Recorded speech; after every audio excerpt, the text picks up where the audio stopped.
So Aisha, if you could lead us with the Fatiha and then the translation. اللهم صل على سيدنا محمد وعلى آل محمد وصحبه وسلم. أعوذ بالله من الشيطان الرجيم. بسم الله الرحمن الرحيم. الحمد لله رب العالمين الرحمن الرحيم مالك يوم الدين إياك نعبد وإياك نستعين اهدنا الصراط المستقيم صراط الذين أنعمت عليهم غير المغضوب عليهم ولا الضالين آمين. بسم الله الرحمن الرحيم. Alif Lam Ra. A book whose verses are set clear and then distinguished from one all-wise, all-aware. Serve you none but God. I am to you a warner from him and a bearer of good tidings. And ask forgiveness of your Lord, then repent to him, and he will give you fair enjoyment unto a term stated, and he will give of his bounty to every person of grace. But if you should turn your backs, I fear for you the chastisement of a mighty day. To God shall you return, he is powerful over everything. Behold, they fold their breasts to hide them from him. Behold, when they wrap themselves in their garments, he knows what they secrete and what they publish. Surely he knows all the thoughts within the breasts. No creature is there crawling on the earth, but its provision rests on God. He knows its lodging place and its repository. All is in a manifest book. Sadaqallahul Azim. Okay. Thank you. And Salah, if you're able to recite here.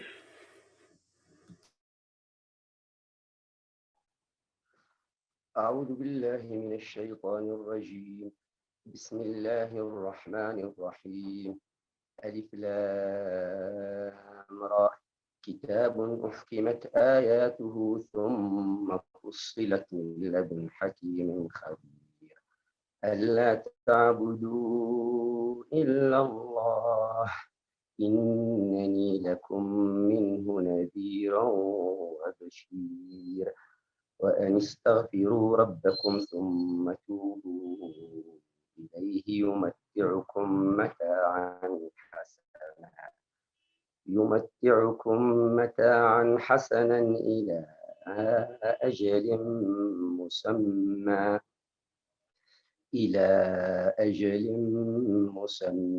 ويؤتي كل ذي فضله وإن تولوا فإني أخاف عليكم عذاب يوم كبير. إلى الله مرجعكم وهو على كل شيء قدير.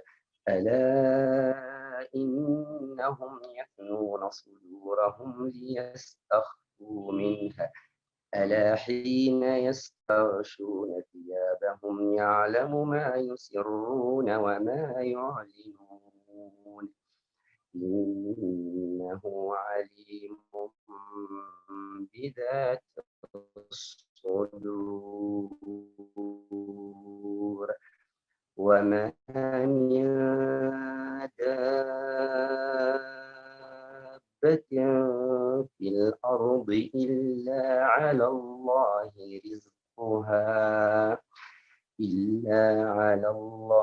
رزقها ويعلم مستقرها ومستودعها كل في كتاب مبين.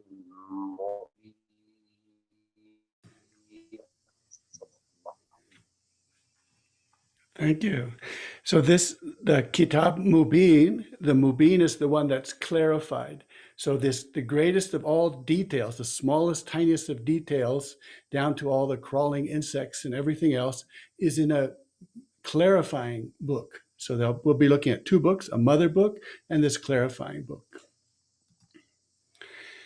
And the mother book is the ink in the ink well, and the clarifying book is what's written. So the inkwell, and then what's written is what we're looking at here.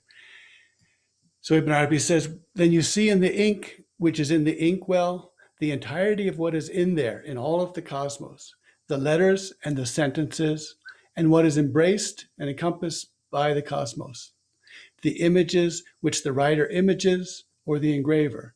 And all of this is a book. So you say, in this ink, there are images, this and that image. So when some people can look at the inkwell, they can see in it this and that image. And so the way the Quranic imagery is of this vessel and then the detail. So the full, the whole, and then the detail. The ones that are well constructed and then ones that are further explained in detail. Thus he constructed well the verses in it, and their detailed explanation is not recognized except by one God gives wisdom and speech decisive. So this is throughout the Quran, the whole and the part, the synthesis and the analysis, the summary and the detail. That's the imagery that's throughout, and Ibn Arabi uses that to help us see the mother book and then the clarifying book. And that brings us then to qada and qadar. So this is all about predestination, foreknowledge, fate, destiny, all those kinds of things. And so in the Arabic is qada and qadar. Ibn Arabi looks at it as the mother book, which is the subject grammatically, and then the clarifying book, which is the predicate or the predicating book. And we can translate that back into an easy way of understanding. The first book, the mother book, is what you are given. So this is what you're given. You're given a family, a certain number of siblings. You're given a certain physical ability or disability. You're given this, you're given that, you're giving that. That's what you are given. And then the question is what you do with it. So what you are given is fixed, and what you do with it is something else. And Ibn Arabi tells us here, whenever it sounds like we're entering into theological discussions and all of these ideas about predestination, he says, if you think about it, there would be no faida, there would be no use in all the verses and all the hadith saying, do this and don't do that, except if you could do that and could refrain from doing this other thing. So because of that, we know that there is this free choice. Otherwise, there would be no use in the verses which tell you to do something. So if we look at it grammatically, we look at subject, predicate. And so Ibn Arabi talks about them as two books. So the second book, this predicating book, is called Khabira. And it's about khabar. It's knowledge acquired after testing. And as I was talking with a colleague, this is very clearly a grammatical discussion as well. So it's the predicate of a sentence, what predicates. And it's based on the mother. So the mother is the subject, and then this second book is the predicate. So if you take the traditional English grammatical grammar of that, it's the shortest sentence has a subject and a predicate. Jesus wept. So Jesus is the subject, wept is the predicate. So Ibn Arabi is telling you that that's the grammar of the cosmos. That's what's happening here. We have a subject and we have its predicate. So on the predicate, we have al-khabir, the one who is informed of all things, who has predicated all things. And then the first one is the mother book, and the one who is ruling over the mother book is the one who is alim, all-knowing. So all-knowing is not the same as being all-informed. One works with the mother book, the other works with what happens, what's written. One works with the ink in the vessel, and one works with the ink that's being written on the page. So qada, this general decree, is the one which has the effective execution of the matters, what will come to pass. And there was a divine ruling against those things. And then qadar is a measure, and it's the place where you are given something in order to better something else. It is like his word. And if God expanded the daily sustenance for his creatures, they would behave inordinately in the earth. So now, if inordinate behavior were found to be coming from expanded provision, no final argument would arise against them, because God knows that expanded provision causes his creature to behave inordinately. So if I have expanded provision and I behave inordinately, then on the judgment of that is there's no judgment against me, because God knows that if I were to be given too much, I would not know what to do with it and I would be excessive. But instead, Allah sends down in due measure, qadr, whatever he pleases. Thus, he only sends provisions down in a known measure. He created nothing but in due measure. So what's given to me is given to me in due measure. And what I do with it, that I'm accounted for, because it's in due measure. So then if there is inordinate behavior with the measured amount, the final argument arises against them. This in the place where someone holds back from another what is in his hands, even though he's obtained sufficiency of food and wealth. So someone is given a due measure, which is very large, and it gives them more than they need. Then they need to take what's in their hand and give it to the person it's designed for, it's made for. Whatever is more in your provision, you know it is for the general betterment of another. And from its surplus, you provide a loan.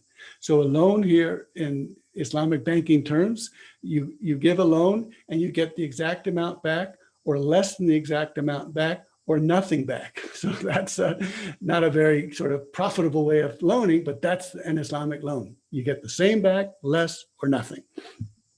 You are not making a loan from what is your daily sustenance. So you're not making a loan from your daily bread, from the measured amount that's given to you. You're making the loan from what's above that, what's more than that. He made this behavior to be one of the entirety of general betterments for the creatures. So in other words, the way of the world, as Allah designed it, is that when these people need something, these people who are given more will pass it on to them. And so that's the way that wealth is supposed to flow. That's how betterment takes place.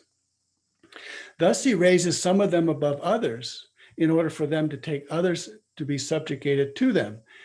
Thus, the rich, then I'll explain, is subjugated to the poor. The rich are subjugated to the poor because they are needing to be in service to the poor by distributing what is excess to them to the poor. And since God has brought himself down to the alighting place of his creature, he effectively executes against himself their rules. So Allah brings himself down. Instead of saying, being a high-handed judge who says, you're guilty, you're innocent, you're guilty, you're innocent, or I charge you with that, I charge you with that. He brings himself down to us. And so we ourselves hold the judgment that will be potentially against us. So if I have received excessive without measure and I do inordinate things, then the judgment, there is no judgment, because Allah says, I am the one who gave him too much and he can't handle too much. And I know that. The second way would be if I'm given in due measure and I say, I have what I need, so the rest goes to somewhere else. And if I do that, then the judgment is positive, not it's judgment within this whole system outside of the divine being a judge saying you did the right thing or you did the wrong thing. So that my actions itself at my level are the ones who judge me. So that's the final argument, a fitting recompense, a recompense for the good they did, a recompense for the bad they earned. Their deeds torment them and their deeds bless them. No one is deciding judicially about them, so they have no one to blame but themselves. Now, so when we're looking at this, who acts and who behaves and what am I judged on? The area here is then haya, embarrassment. So every religion has its character, and the character of Islam is haya. The embarrassment on the part of the true towards the creature is that he knows better that that they will not turn to him until he turns to them. This is so interesting in the Arabic, and this is in the text. He's kind of switches the clause as he goes. The forsaken one stands on the docket. He is someone that God did not make turn towards himself in repentance. Consequently, he will not turn to him on his own. And while he is standing there in front of him on the day of judgment, he is remembering inside himself this verse. Then he turned to them so that they would turn to him with turning repentance. So God holds back, embarrassed that he should hold him accountable for his fault. Therefore, they attribute the slip up to themselves in order to be courteous with God. However, in the matter as it really is, the action was an action of God's. And predestination comes from God. And the ruling decision that they would be disobedient and that there would be a slip up is a decision coming from God. Despite this, courtesy tells them, relate this slip up to yourself, since the term blameworthy has been attached to it. And this is Ibn Arabi's dream vision. When he's looking at this, he has a dream where Haqq, where the true, addresses him. And this is one that we've looked at twice before. When the person that God hates to meet, the person who hates to meet him. So so Ibn Arabi says this can only be the reason that you hate to meet God is because you're not bringing to God a perfect life. You're bringing your faults, your offenses, the things that you have not forgiven and the things that have not been forgiven to you. And you're bringing that to God. So you hate to see God in this shape. And then God says, when you feel this way and you feel this embarrassment, then God says, actually, I was the one who knew that you would do these things. So you are forgiven and you are loved. And Ibn Arabi says this is the most beautiful thing that this creature could ever hear. Then the opposite of that is the creature who comes and says, it's up to you. You did it. You made me do these things. It was in your foreknowledge that I would do these offenses. It's your predestination of me that made me this way. And Ibn Arabi says that's the ugliest thing that could be said. Even though they are both saying the truth, one is the most beautiful thing and one is the most ugly thing. So that's how it comes with this whole idea of predestination and free will. It is God's action, but our position is I did this wrong thing and I feel embarrassed and I feel that I am wrong. And then God says, actually, I can forgive you and you are my beloved. And it's the most beautiful thing I will ever hear. So, and of course, when Ibn Arabi looks at this, my colleague Atif Khalil has written a book on repentance in early Sufis and in Ibn Arabi. And one of the things that Ibn Arabi goes against everyone else is he says that the pillar of tawbah, of repentance, is to say, I'll never do it again. I'm so ashamed. I'm so embarrassed. I won't do it again. And Ibn Arabi says that's discourteous to God. In fact, in such resolution that I won't do it again, it's bad manners to God from every perspective. It is not the case that one knows what is in God's knowledge for the future, that one will not fall into that slip up once again or not. If one has that information, then there's no benefit from being resolute that one will not revert after receiving that you will not revert.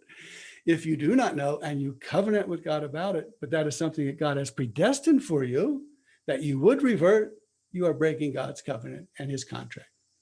If God informed you that you will revert, then your resolution after this knowledge is a contentious effort to misappropriate. Thus, from every perspective, there is no benefit in resolution concerning what comes next, that I will never do it again, not for someone who has information about the future and not for someone without such information. The tawbah which God demands from us is instead in the form that coursed from Adam. So what Adam says is that I have done this, and if you do not forgive me, no one can forgive me. And there's no resolution that I won't do it again. Now, when we're looking at free will and predestination, destiny, all of that, we're also looking at when I make decisions, do I decide to go left or do I decide to go right? And that's a decision I make. And do I have free will to make that decision?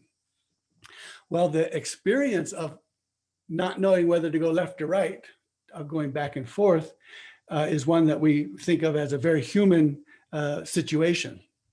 But as with Ibn Arabi, he tells us that the first adjective belongs to the divine. It later gets applied to us.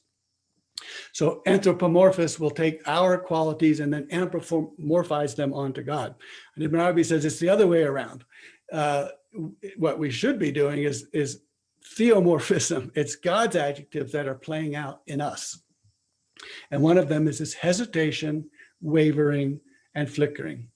So we have this from the Hadith Qudsi, that I never hesitate so much as I hesitate to take the soul of a believer. He has a horror of death, and I have a horror of harming him. So this is a hesitation, a wavering, a flickering. Shall I do this? Shall I do that? And this is divine. So it is divine nature to have this back and forth, back and forth. So Ibn Arabi describes cosmologically and angelically what happens in this realm, that these pens that are ready to write, there's a big pen that writes the mother book. And there are lots of little pens, 360 of them, that write the details. So the pens have the divine quality, which is metonymic. It's a metonym. I don't know how to say it otherwise. Described in the revelation sent down to his messenger as wavering back and forth, as in this Hadith Qudsi.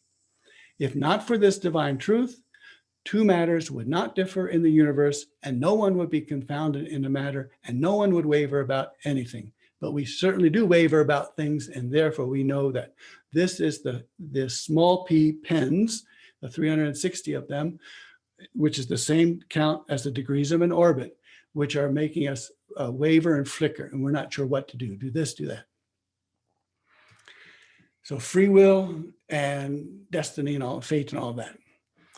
One way to look at all this is the phase space.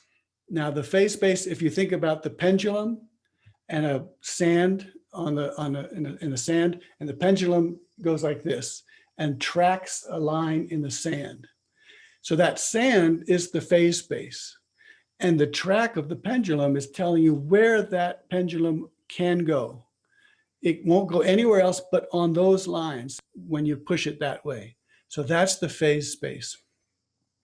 And this is what our entire human life seems to follow. All of science seems to follow. And that's the phase space is one where if I know my point right now, and I know where I was a second ago, I can predict where I will be in another second. That's, in a sense, the basis of science. It's the basis of our sort of typical view of reality. Ibn Arabi says it's not like that. And in fact, there are about 5 or 10 scientists out there who says it's not like that. And of course, all the prophets and the mystics are telling us it's not like that. The phase space, what Ibn Arabi is describing, is a fractal dimension. And a fractal dimension phase space, this bed of sand, if it's flat, then yes, the pendulum goes like this, and you can predict where the pendulum has been and will be. But if it's fractal, it's not a single second dimension or a third dimension or something else. It's in between. And if it's fractal, you can never go from point A to point B with any algorithm, with any direction, with any differential equation. So differential equation means I say, this happened before, this happens now, and the difference between them tells me that this will happen in the future.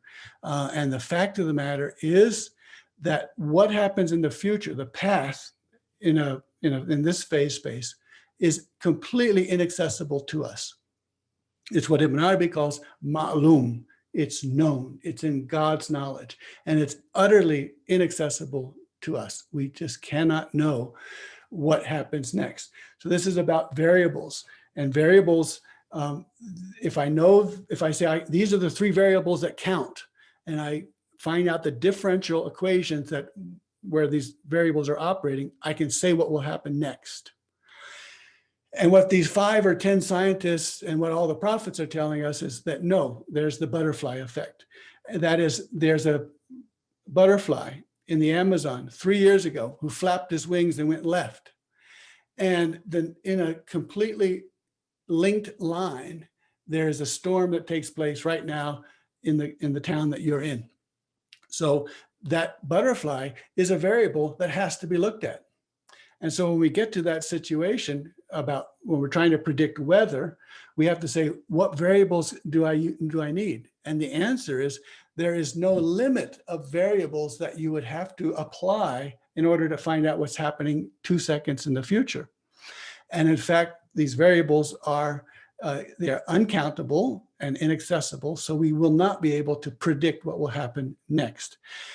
So with this concept of the butterfly effect, what it tells us is that we variables are unknowable. And we can't say this is important and this is not important. And in a spiritual way, that's nice because it says that I can't say that this soul is better than that soul. All the souls are equal because they're all variables. And there's none that are more important and none that are less important. And so because no variable can be identified, therefore, I can't predict the weather tomorrow. I can't say this will stop the climate from warming up. I can't say this will eliminate coronaviruses because there is no ability or access to which variables are important. They're all important. And if, as it's in the animated film, The Incredibles, the antagonist says that he wants to give superpowers to everyone. Because then if everyone's special, then no one is. And so this is the situation that if all the variables are special and important, then none of them is important or more important than another. And so we enter into a world of the ma'lum. What is Allah going to do next? And so the phase space tells us we can know that we'll have weather tomorrow. We know that there will be elements, and this is the ink in the vessel. The ink in the vessel says you're going to have weather. There'll be elements, there'll be cloud cover, there'll be the density of the air, there'll be the humidity, there'll be a temperature, there'll be all these elements that will be there. But what will be written, that's another story. That's in the clarifying book, whereas that there will be elements is in the mother book. So this wavering back and forth, should we do something? Should we not do something? We never cease being in this state until one of the matters which we are wavering about comes into being. And then there comes to pass the single matter and the wavering ceases. And then we waver again. Now, this is where the writing pen writes in the erasable tablet something. And this is the time of the incoming through which occurs the creature a thought about doing something. Then the writer erases it. God erases it. And this incoming thought vanishes from the individual. And then there's the medet, the imtidad, stretching out from the booklet to the soul of the individual, and let me do this. And then you do something which is opposite your first thought. Thereupon the pen writes yet another matter. This is the way the matter is forever and ever. So wavering back and forth from one place to the other. That's the divine quality which we have because we are flush against the image of the divine.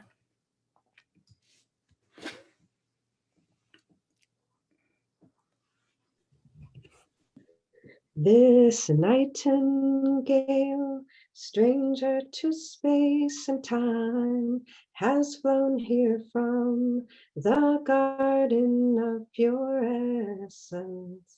That abode is simply the friend, all divine face, gazing, gazing.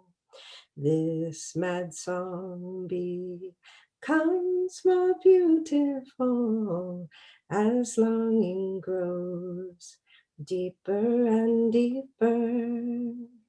Dervish singing is now constant. Nothing surpasses this passionate love. This bold lover questions the source of being, why the soul flies into the veils of creation. So the light of supplication can flash from Allah's heart to Allah's heart. Only Allah, being beyond being, shining, shining, glorious shining. This dervish is now complete. Nothing surpasses this passionate love. Thank you. So we go to an international conference of academics on the theology of free will and destiny, and then we open up our paper and we start singing the Salahi and say, there's your answer. So that's why it doesn't work that way. Klaus, if you could read this next part for us.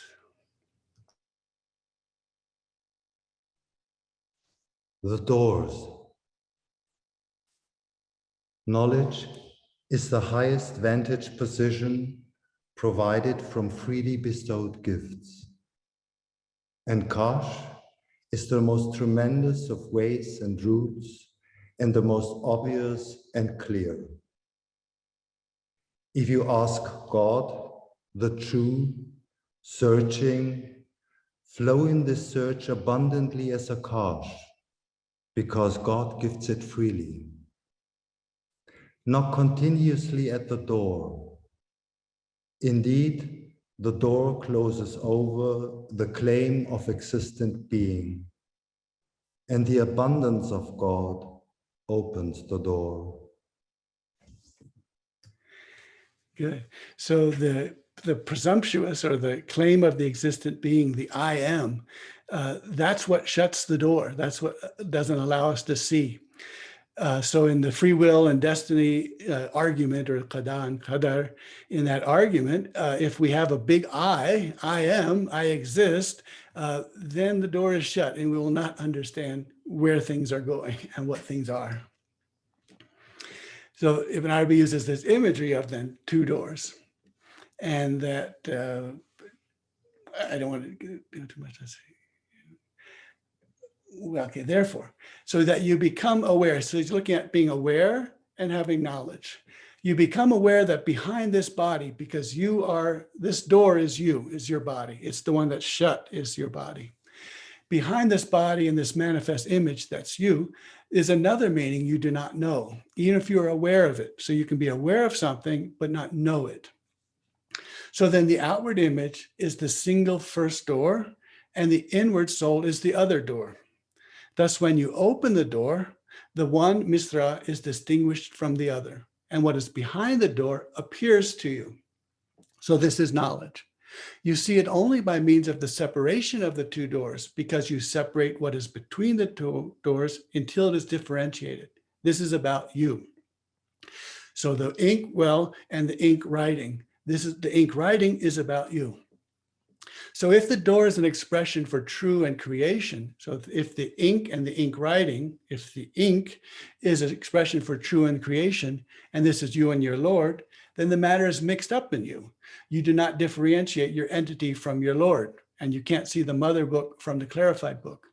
And you will not differentiate this as long as the door remains unopened. So as long as the door is shut, you won't be able to see which is the mother book, which is the clarifying book, which is the sum, which are the parts. And we won't be able to see that because the door is locked and we are the door. And the door is locked because we are, I am. And as long as I am, the door stays locked. So the opening itself provides you recognition of the door and the differentiation of the two doors. Then you know yourself and you know your Lord. This is his, sallallahu alaihi wasallam, word who recognizes himself, recognizes his Lord. Therefore, awareness is with the locked door and knowledge is with the open door. So what is ever changing? You is ever changing. See is ever changing. We've explained to you that the colors are of two kinds. There's a color which is established in the colored body, and there's a color renewing in the sight upon viewing the body on account of an accidental matter arising in the viewer and the viewed. And so different angles, distances, and atmospheric conditions change the color that's seen. So they are colors, they're not colors. You threw when you did not throw. And this is like the world, all of him in the true dimension. He is creation, not creation, true, not true. Ink ink writing, ink pot, ink writing. And it's like the imaginal realm. It is sensory, not sensory, physically perceived, not physically perceived. It is as you see a distant mountain, in your eye it looks black, but when you approach it, it may not be as you saw it. When I was translating this chapter 323 or whatever we're on, I happened to be in Granada, and as I was walking along from the outskirts into town, indeed, the Sierra Nevadas did look black. And then when I got in a different angle, oh, there's snow still on top of there. And so this is, and I think this is probably the exact place as I was walking where Ibn Arabi said, the color is not as you see. You see it black, and when you get another position, it's snow, it's white. And so what ever-changing, you're ever-changing, see, it's ever-changing. So that's free will and destiny. And there's a difference between looking at it with the door shut.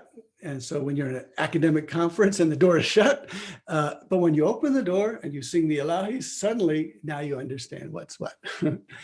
So at the end of all these chapters, Ibn Arabi will go through the other things, other places in this surah, in the chapter of Quran, which need to be discovered or can be discovered.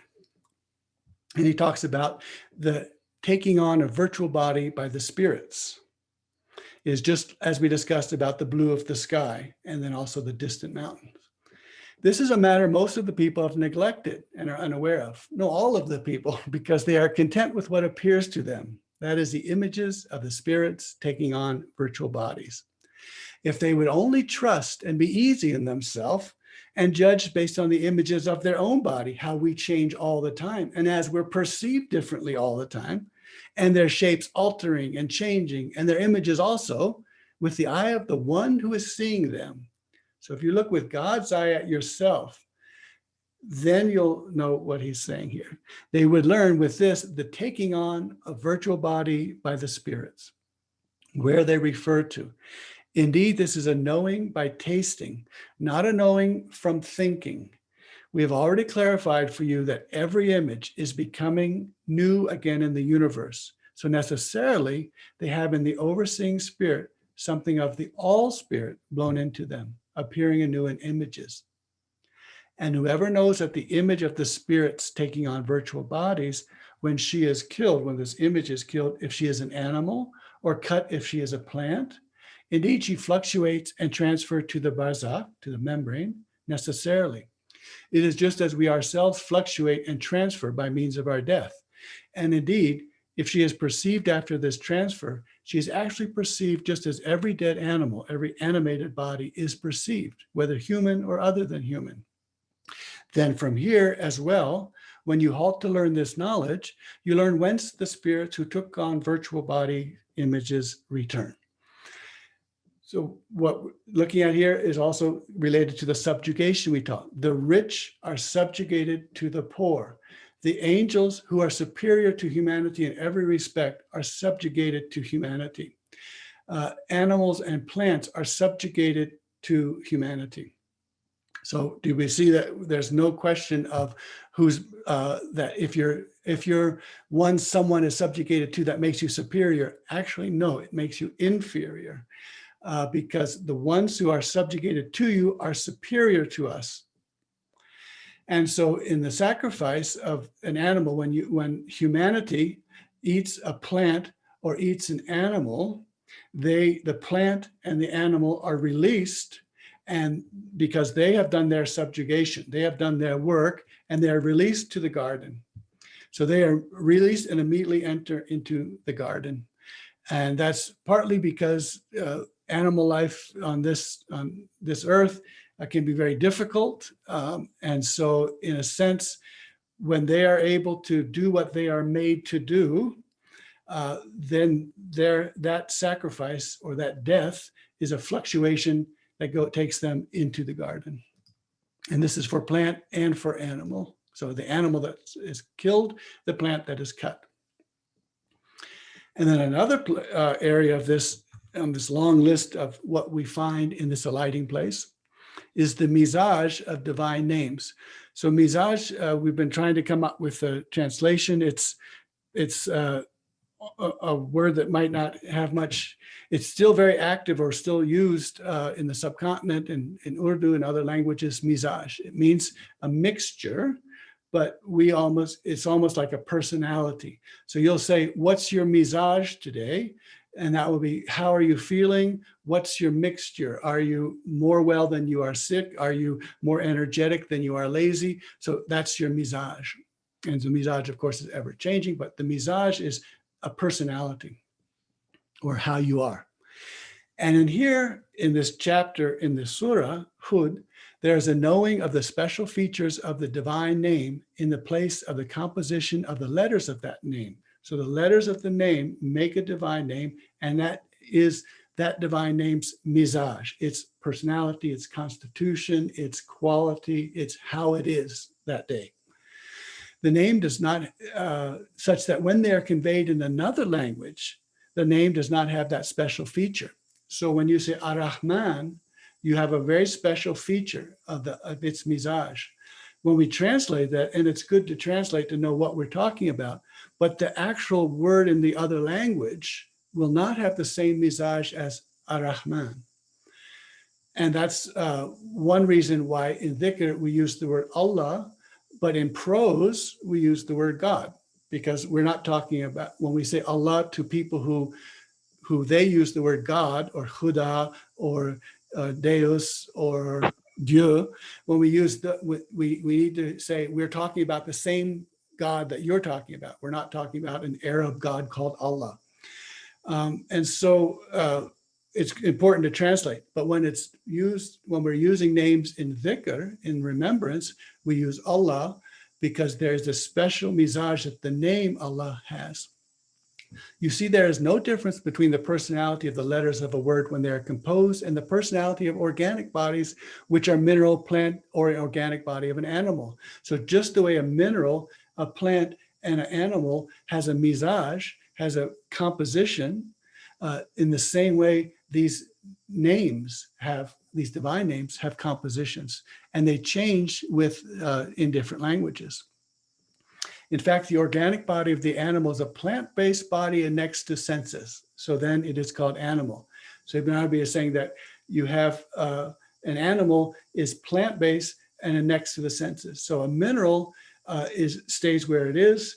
The plant grows. And so that part of you which grows is plant-based.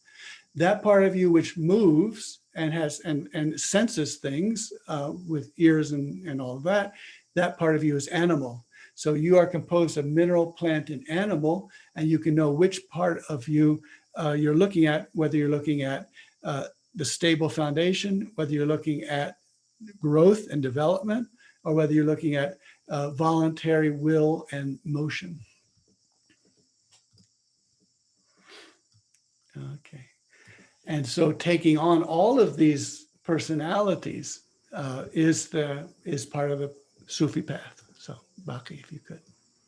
Allah, Allah, Qayyum Allah, Allah, Allah, Qayyum Allah, Ali Rahim, Ali Rahman, Ali Rahim, Ali Rahman. I gaze into the mirror of truth, my eyes are the eyes of Ali. My essence gaze at my essence. One essence gaze at one essence. They're all the most beautiful names. They're all the most holy prophet. I found in the vast eyes of Ali. I lost in the vast all of Ali. I am mercy, I am compassion, I am Noah, I am Jesus, I am the remedy for sadness. Wherever I look, I am the mind of every Jew. Oh, I am the pearl without equal. All the that amazing are my secret. Shamsi Tabrizi, and is my secret. I am the soul of every soul. From me dead hearts are resurrected, not from the east, not from the west. Wherever I look, I am, Allah, Allah, Qayyum, Allah, Ya Allah, Qayyum, Allah, Ali Rahim, Ali Rahman, Ali Rahim, Ali Rahman. Wonderful. And so, predestination and free will, and we can wrap it up beautifully with this passage that we've seen before. And lo, the wall tumbles and the boundary is raised, and raised flat. The rivers blend and the two oceans meet, and the membrane barrier kingdom is emptied. Torment becomes blessed goodness, and Jahannam becomes a garden with no torment and no punishment, only blessed goodness and security, seen by the inhabitants of the fire with their own eyes. The birds sing melodies full and various, and the contrast-eyed ones are veiled across their noses, and the youth with turbans are veiled across their noses. And Malik, the angel in charge of the fire, leaves, and Ridwan, the angel in charge of the garden, stays. And the fire starts to be blessed inside the arboreal enclosures of the gardens. And the secret of Iblis is told there. Lo, he and the one the angels bowed down to are the same. The two, Iblis and Adam, did not function except from a divine determination that came before and a subsequent destiny as a consequence of eating from the tree, which neither one could escape. And Moses argues with Adam. Adam, you had the people expelled from the garden. So let me know if can everyone hear this okay?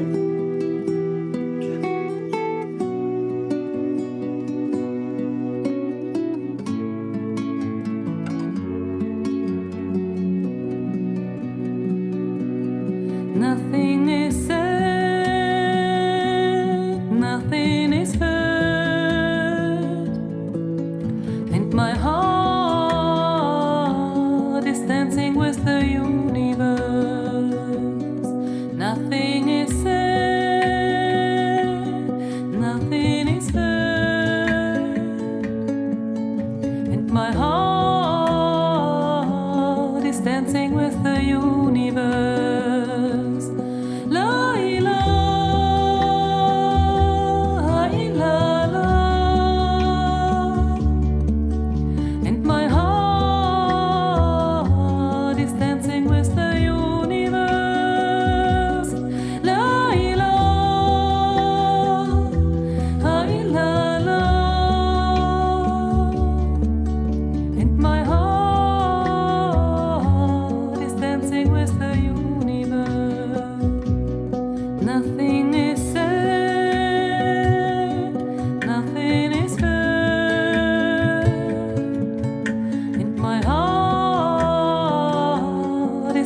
With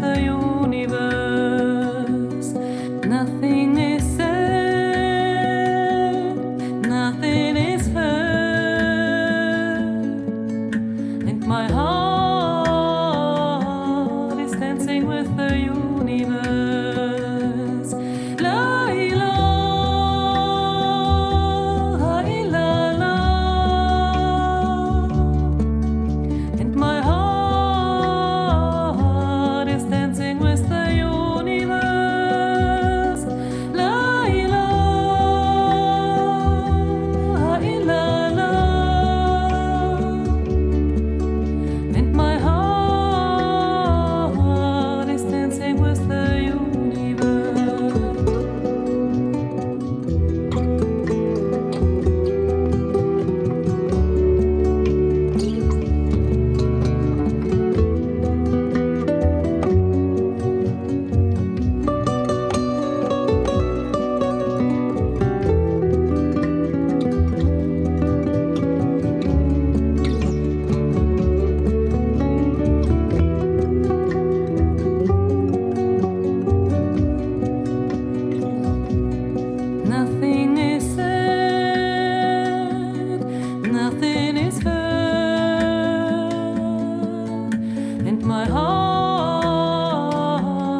Alhamdulillah. So the heart, of course, we know who's in the heart, and we can read, I am a treasure concealed in you. I am a treasure concealed in you. And so that treasure is written or danced throughout the cosmos, throughout the universe. So Alhamdulillah, Rabbil Alameen. Hold on, I have to write that down. Yeah. Okay, so we have a couple of questions. How could say Allah judges by our rules when He has set us up a Sharia and halal, haram, etc.? Where are our rules in this? So from the view of the mother book, we're set up. There's certain things that we can do and cannot do. We're able to do and not able to do, and so Sharia is very clear on the question of capacity and responsibility. So responsibility is only for what you are capable of doing. So if you're not capable of doing something, then you're outside of Sharia. So someone who is forced to do something is outside of the Sharia and is therefore not judged by the Sharia. And so because of this capacity, it's our capacity that determines whether we are under law or not under law. And so Allah could be a high-handed judge and say, I'm going to judge this guy good whether he did something or didn't do something. But that's not the way it is. Allah comes down to our level and says, based on your capacity, that will be the ruling force which will determine whether you did the right thing or you did the wrong thing. And it's in your capacity, not my abstract judgment. Nice. In a digital age of algorithms entrapping our lives, how do we live in a phase space whilst also engaging with the digital world? Yeah, that's perfect. As I was thinking about that, I said, the one thing you cannot do is say, Siri, what's going to happen next? So, and that's absolutely, and the reason, and I was talking to my son about this, why I get so irritable about algorithms and saying that I start acting like a teenager and saying, you don't know me, Siri, you don't know me. You don't know why I requested the Arabic dictionary, and that doesn't tell me that I now want to read the French dictionary or something. You don't know me. So the problem with algorithm is that we think that these variables are important, the others are not, and then based on these variables, this is what happened to us. And this is in a sense the problem of the intellect, of science, of modern society, of all of these things, of humanity. We have this intellect which says we can figure out what the variables are, and then we can control those variables. So we can control the weather, we can control the climate, we can control coronaviruses. And that is this fundamental problem with this phase space. So how do we get out of that? The Sufi is the child of the moment. And so in the moment, we are the ones that saying all souls are equal, all variables are equal. It is what Allah will do next. And so we're watching patiently or impatiently for what Allah will do next. And so that's why Ibn Arabi said, if you look from the one, capital O, the one who is looking at you, then you will know, the difference between the mother book and the clarifying book. And so we need to look with God's eyes. And as long as we look with my eyes, I, the door is closed. The moment I say I'm looking with God's eye, the door opens. Salams. Isn't the human body made up of these mixtures of minerals, plants, and animals? We are made up of these composition. The butterfly is about a systemic web, interlinked and connected. So too are we, and we demonstrate that symbol beautifully. Hope I'm making sense. Yeah, that's beautiful. And in fact, I think if the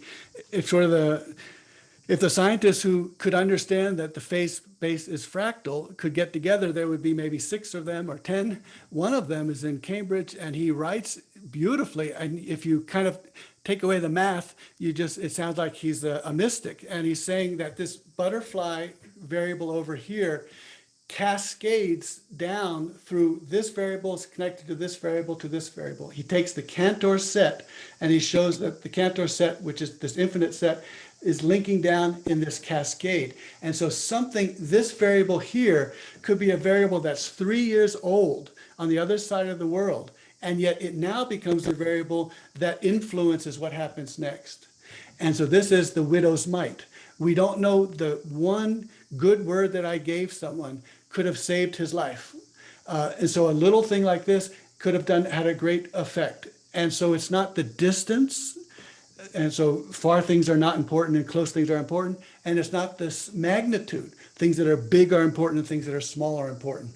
We realize that we don't know which variables are going to come together. And they could be variables that, because 3 years ago something happened to me, I was able to sit with you and see something and help you in a way that if I hadn't been there 3 years ago, this wouldn't have happened. So there's a line, a cascading line of variables, which leads us to this place. And then we begin to see serendipity. It's all serendipity. And we see that Allah's hand is in everything, and that we see that all of these things have come together in the most magical and beautiful way. And so this is the most perfect universe, most perfectly complete universe. It's the most beautiful one because beautiful and completeness are synonymous in Arabic. And so there is one reality, and there are no counterfactuals. So that means if I did this, would that have happened? And there is no place to go with that. There are no counterfactuals. And in Bell's theorem can be understood as saying there are no counterfactuals. When this particle is going this way, does it go left or right? There is no world where it went right. If it goes left, it goes left. There is no world where it went right. And you can then trace and say, why did it go left? You can then go back to a butterfly in the Amazon and say, well, it's linked to this variable way over there 3 years ago. That's why it went left. Messages like this, the heart surely sings and dances with the universe.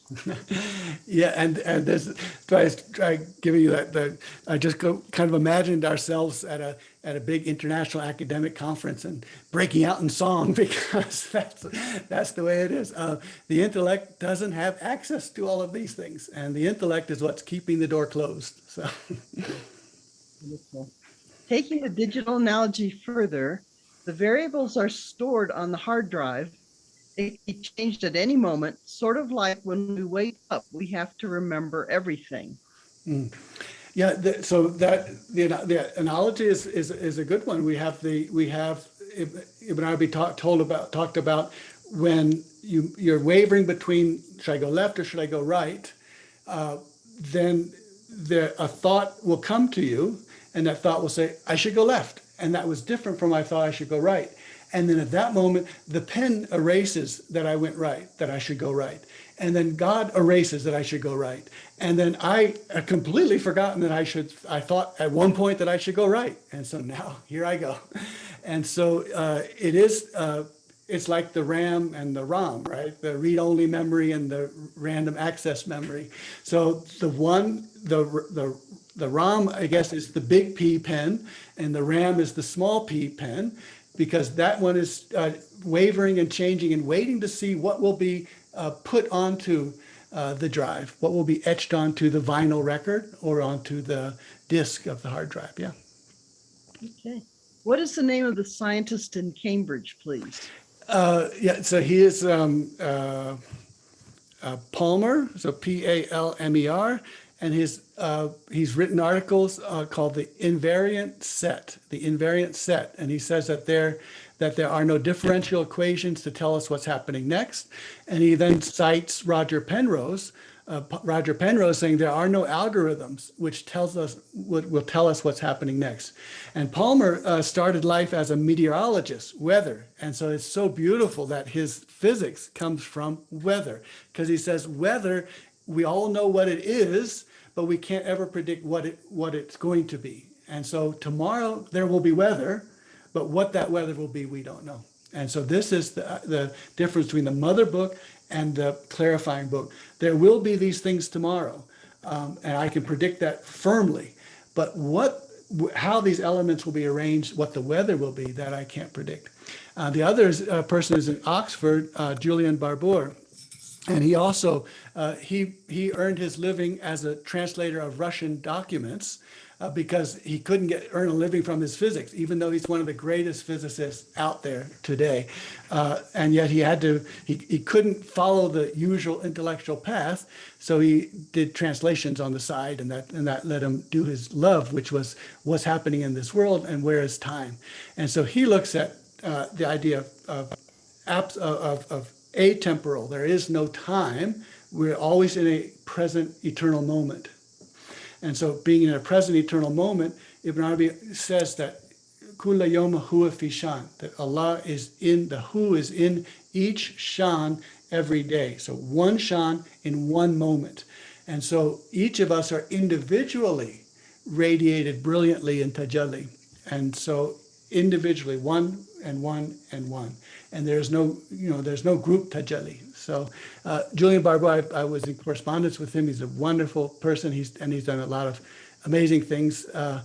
One of the things we looked at a few months ago was extremal variety. He says if you take the universe, so he's speaking in sort of non-theological, whatever words. If you take the universe as wanting to be perfect and beautiful, it has to be different. And so each particle, so you take 12 particles, 13 particles, put them in their little balls, and you put them in a circle. And if each one has to be extremely different from the next one, you can then see that the whole cosmos will begin to be created. You can say, where does this the particle come from? Well, it doesn't come from the standard theory of matter. It comes from every particle is trying to be completely different as much as possible from the other particle. And that ties then into that Allah never repeats. There's never two tajalli that are the same. And what I have received, I will not receive again. And what I have received, you will not receive. And so this is the world. We enter into this world of no algorithm, because there is no repetition. And algorithms and differential equations depend on this thing is exactly the same as this thing, except it's 1 second older. If then we need to truly become the Ibn, how do we begin to have Suba with Allah in all manifestations? And how do you think, if you have any thoughts on this, one might increase the capacity of the soul to discern which of the aliyat are present, given that we know not which the next one is? Right. So this is the well, there are a lot of terms on the Sufi path. Muraqabah is one of them. There are a lot of how do we raise our awareness? How do we become aware?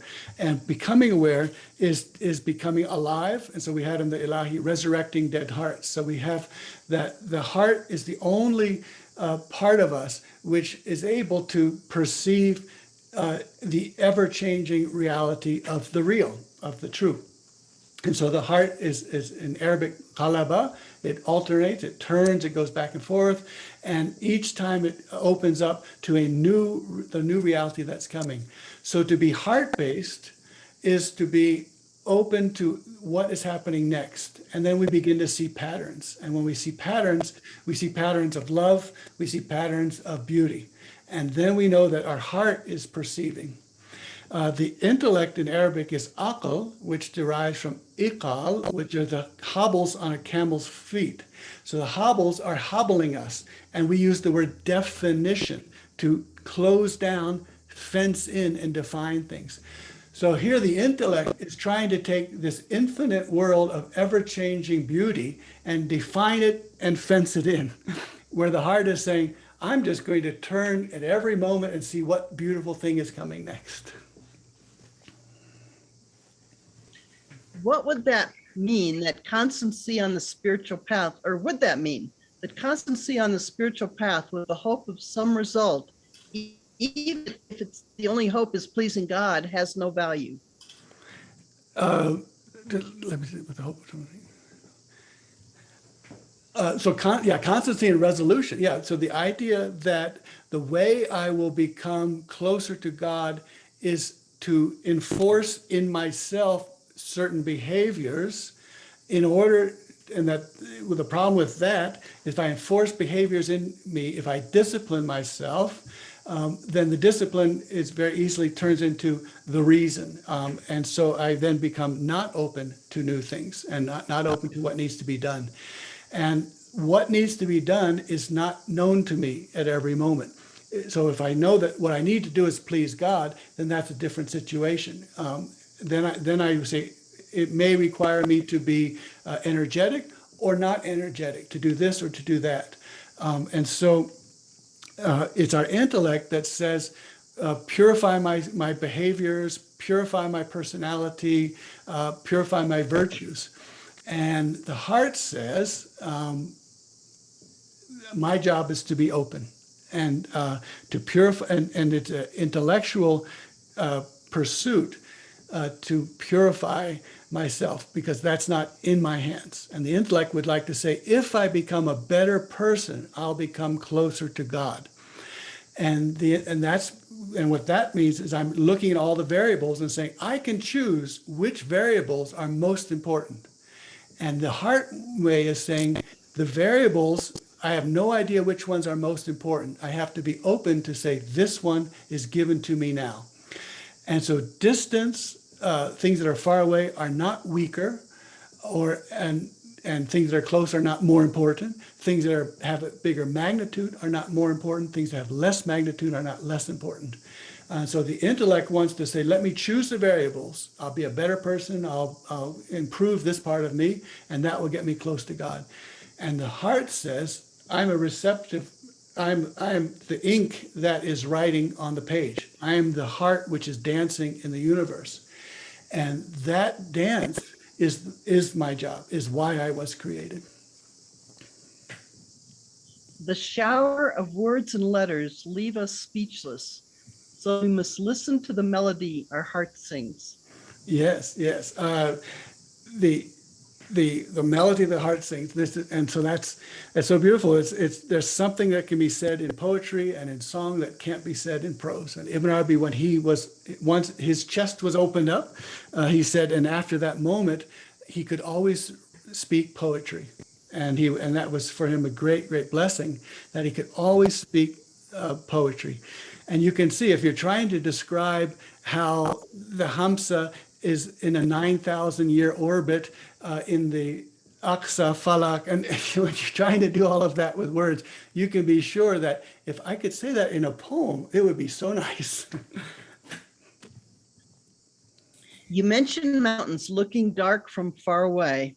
In Fusus of Joseph, alayhi salam, Ibn Arabi talks about shadows prostrating themselves and retracting, and this being a sign for us. Can you please talk a bit about how you understand this? Yeah. So the shadow is a projected image, which is one dimension below the dimension we're embedded in. So the shadow of a three-dimensional volume becomes a two-dimensional plane. A shadow of a two-dimensional plane becomes a one-dimensional line.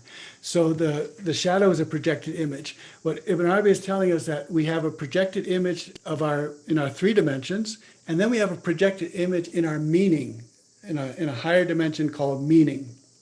And so the meaning dimension is always in prostration. It's always humble, submitted to God. It's like all of the minerals, plants, and animals, that they are all aware, they're alive, intelligent, and articulate. That there's nothing in creation but it celebrates his tasbih with his praise. And so this shadow is always there. The three-dimensional body that I am in my daily life can cast a shadow which can be a good shadow or a bad shadow. And so I can, and yet the meaning shadow is always casting the beautiful one, which is always devoted to the divine. Is it fair to say intellect or mind that is rationale part of soul, if true, as part of Shaitan attribute, who rationalized sajda to Adam, peace be upon him, fire is higher than sand? Yeah. Ibn Arabi says that the fault of where Iblis went wrong with all of that is to attribute to the elements things that the measure and the rank of the elements is other than what Iblis thinks. So fire and light, those are very exalted elements, and earth and Mother Earth is a very low element. And so Mother Earth is stepped upon by the lowest, it's tread upon by the lowest. And our highest nature is to be Mother Earth, is to be earth and to be tread upon, to be receptive to the divine tajalli. And so the intellect thinks, as Iblis does, that if I stand up, I'll be better and I'll be greater. And if I become more powerful, I'm better. And the intellect does not want to know that if I become lower and become with Mother Earth and in Mother Earth, then I am answering the goal of why I was created. And so that's why in the sajda and prostration, in the salat, we take what we think is our highest part, the forehead and the intellect, and we place that high part down onto Mother Earth. And Ibn Arabi says this is a healing for Mother Earth from our arrogance, and it's a healing of our arrogance from our arrogance. Just another thought on digital analogy. The threads of a CPU are similar to how many thoughts we can hold in parallel in our rational mind. If we give in too much to our ego and worry about past and future, then we're wasting some of our CPU threads and are limiting our processing bandwidth. Hence, we need to use our heart as a sort of pattern selector to keep irrationally jumping from tune to tune. Yeah. This is the idea of artificial intelligence. You have to look at, who's interested in that. Well, the intellect is interested in that, and the idea that Siri could have any idea of what to say to me when I'm feeling sad, that's not going to work. And so certainly there is that idea. The rational mind has its functions and it has its uses, but it does try to take over. And so I love that bumper sticker that says, I used to think my brain was the best part of me until I realized what was telling me that. About self-discipline, perhaps it may be possible to ask God to remove your temptations, to watch your back, to keep you safe, rather than to restrict yourself in a self-fencing way. Yes, and this is the beauty of, that's Medet. The beauty of Medet is to call for help, and that is a link. That's the word itself. Medet, imtidad, is the link that ties you to Allah will take care of you. And Allah says, if you are aware of me, I will take care of your education. I will teach you. And so Ibn Arabi is always saying, so therefore, hand over to Allah your education. Let him be the one who educates you and teaches you. And this right. So hand over to Allah so that Allah can be the one teaching us.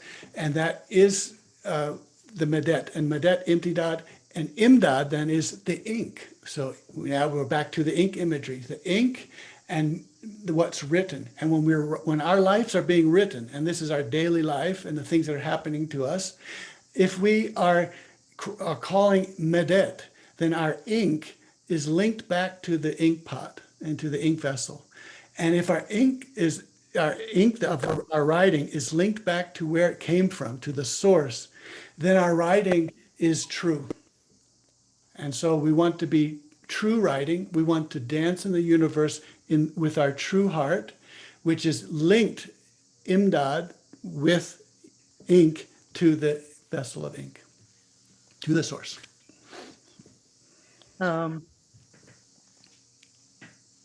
Mind and time are synonymous at times, at least their boundedness.